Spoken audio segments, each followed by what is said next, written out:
University of Virginia lacrosse star Yardley Love was laid to rest over the weekend. Her ex-boyfriend is charged in her murder. It's a tragic case that has shed light on dating violence, especially in younger relationships. Here's NBC's Miguel Almaguer. Beautiful, athletic, and weeks away from graduating college, Yardley Love was just 22 years old. Last week, her murder rocked the University of Virginia, and it shocked those who knew her best. The homicide even more devastating because police believe it came at the hands of an allegedly violent ex-boyfriend and a fellow student. But Yardley's story isn't as uncommon as one might think. The first time it was literally him taking me and throwing me across the room.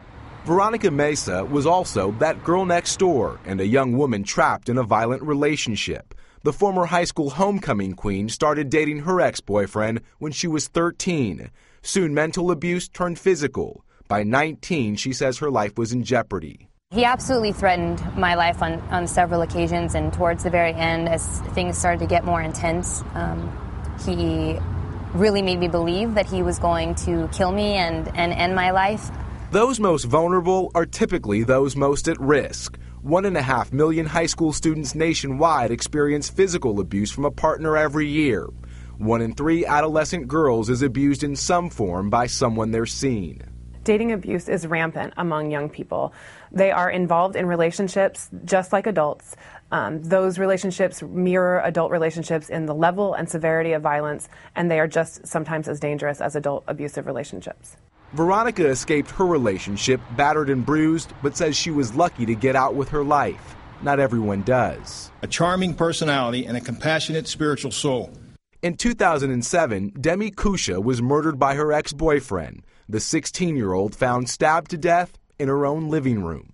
Demi's father is now out to do what he couldn't for his own daughter, educate young teens about violent relationships that can so quickly turn deadly. For Today, Miguel Almaguer, NBC News, Los Angeles. Demi's father, Gary Kusha, is here along with Jill Murray, a psychotherapist who specializes in teenage dating abuse. Good morning to both of you. Good morning. Good morning. And Mr. Kusha, our condolences. I know you are determined to let something good come out of this, and you're working with legislators in your own state. You want education on this. You want them to start at an early age to tell people the signs of what can happen. Yeah, we need to do something. We live in a different time now, and we need to empower our children with some form of tools to protect themselves. And education is a good place to start. Did Demi talk to you about warning signs? Did she express fears? Did you see anything in this young relationship? Again, she was 16. That sent a red flag up in your mind? No, not. I don't believe Demi knew that this relationship could potentially turn lethal like it did. Looking back, now that I've educated myself, there were some signs that maybe we should have picked up on. But at the time, you think, maybe he's just a little bit controlling, a little bit over-possessive.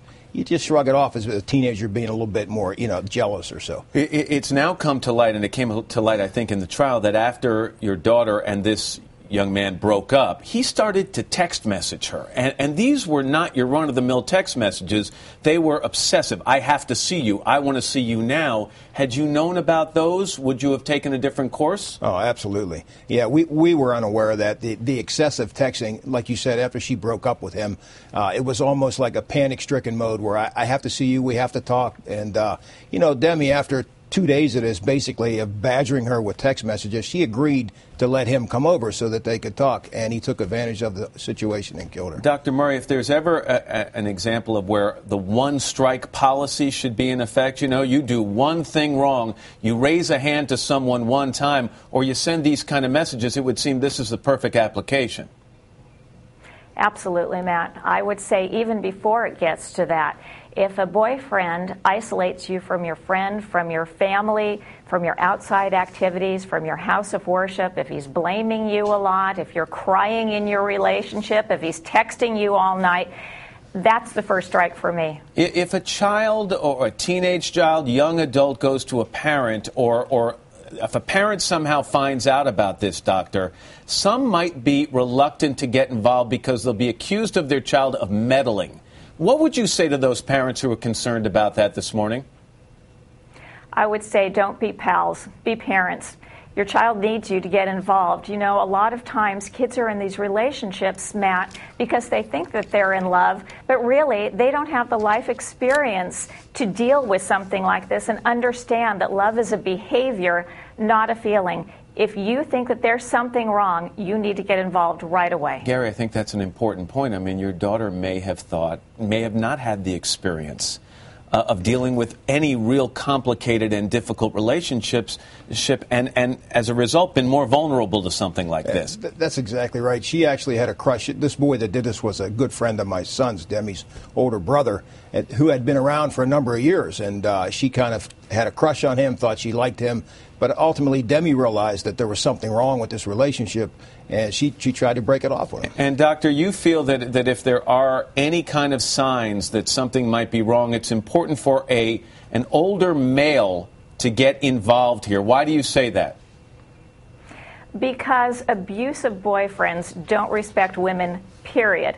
And so I think a dad or a dad figure, an older brother, a male teacher, a grandfather, an uncle, those are the people that should sit down and have a man-to-man with this kid and tell him what's up. Yeah, but again, the signs have to be there, and you didn't see the signs. They weren't present in her daily life. Yeah, no, they didn't like stand out at you. We didn't see them. I mean, looking back, there were some things. There was a period of time where Demi loved cheerleading, and he wanted her to quit cheerleading. And I told Demi, oh, he's crazy. You know, you do what you want to do. It's your life. And but looking back, you know, yeah, that's a warning sign. That's controlling behavior. Absolutely. And another thing, real quick, towards the end of the last 2 weeks of her life, she was having a hard time, like eating, digesting her food, and you know, that's a classic warning sign, too, that something's wrong. And we just were unaware of Mr. that. Kusha, I appreciate you sharing your story. I know how difficult it is, and again, my condolences. Yeah, thank you, man. And Dr. Murray, thank you as well.